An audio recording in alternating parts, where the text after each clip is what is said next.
लाडक्या बहिणी आहे ना, मुख्यमंत्र्यांना सांगा अर्जंट जेवण नाही भेटलं. वो तो मैं नहीं दे सकता, मैं आई एम नॉट अथॉरिटी.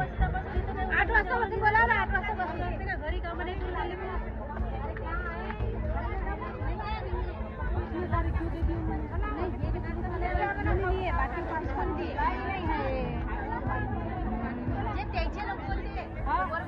बरोबर घेतले, बाकीचे आल्या कुठून गेल्या कुठं, तुमचं किपात बसा. जागेवर भेटलं अशी गडबड नव्हती.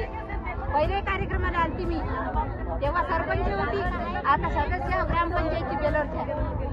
या महिलेने कार्यक्रमाचा कसा फज्जा उडाला हे सांगून टाकलं.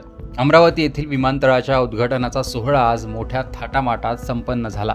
स्वतः मुख्यमंत्री, दोन्ही उपमुख्यमंत्री, केंद्रीय मंत्री या कार्यक्रमासाठी आले होते.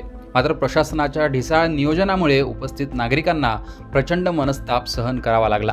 या सोहळ्यासाठी अंगणवाडी सेविका आणि लाडक्या बहिणींना सकाळी लवकर बोलावण्यात आलं होतं, परंतु त्यांच्यासाठी नाश्ता किंवा जेवणाची कोणती व्यवस्था प्रशासनाने केली नव्हती. उपाशीपोटी तासनतास वाट पाहणाऱ्या या महिलांची निराशा स्पष्ट दिसत सुद्धा होती.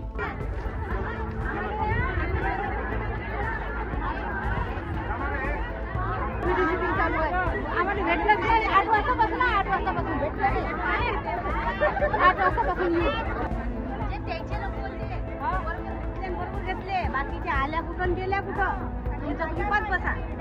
जागेवर भेटलं अशी गडबड नव्हती. पोलीस आईन 2-3 घेऊन पळाले.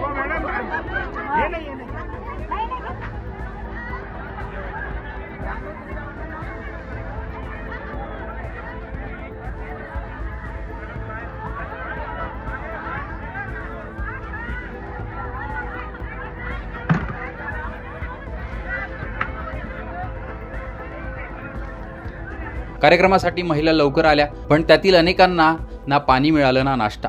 ज्यांना मिळाला त्यांनाही मोठी धडपड करावी लागली, हेच व्हिडिओ दिसून येत आहे. अमरावतीमध्ये पार पडलेल्या या कार्यक्रमात मोजक्याच खुर्च्यांची व्यवस्था असल्याने अनेकांना उभं राहावं लागलं.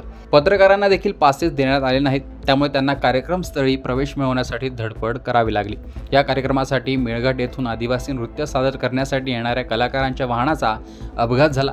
या अपघातात जखमी झालेल्यांना तातडीने अमरावती येथील जिल्हा सामान्य रुग्णालयात दाखल करण्यात आला आहे. या सर्व प्रकारामुळे उद्घाटनाचा थाट मर्यादित राहिला, तर प्रशासनाच्या नियोजनातील त्रुटींमुळे उपस्थितांची उपेक्षा झाल्याचे देखील बोललं जाते. तशीच भावना या नागरिकांच्या तोंडून दिसून आली. एकूणच थाटात पार पडलेला हा कार्यक्रम, मात्र लोकांची झालेली उपेक्षा याविषयी तुमचं मत कमेंट बॉक्समध्ये सांगा. लोकमतचं यूट्यूब चॅनल सबस्क्राईब केलं नसेल तर आठवणीने सबस्क्राईब करा.